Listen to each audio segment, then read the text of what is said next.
Itu doh. Kalau kita lah. Berarti doh. Piti untuk beli rokok katanya suruh di tukang palak yang cek lain tadi dah. Dah lama tahu doh. Angkau kalau si kong mah, anggit yang ada no. Belum lama tahu. Wah tanya lo dah ke tukang palak yang tadi lo. Anggit tidak ada no. Apa gini aja tuh. Suruhnya madok ada. Nah, tan tu sih ada no. Mau ibu ya dah. No, ibu, nak aku diri, nak orang. Barang ibu gitu nya. Iya tadinya suruh beli air minum.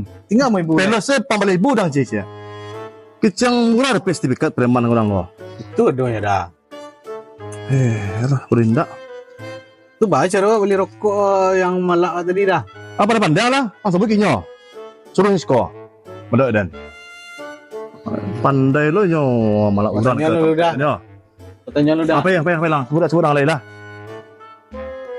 5.000 angkir yang piti palak preman.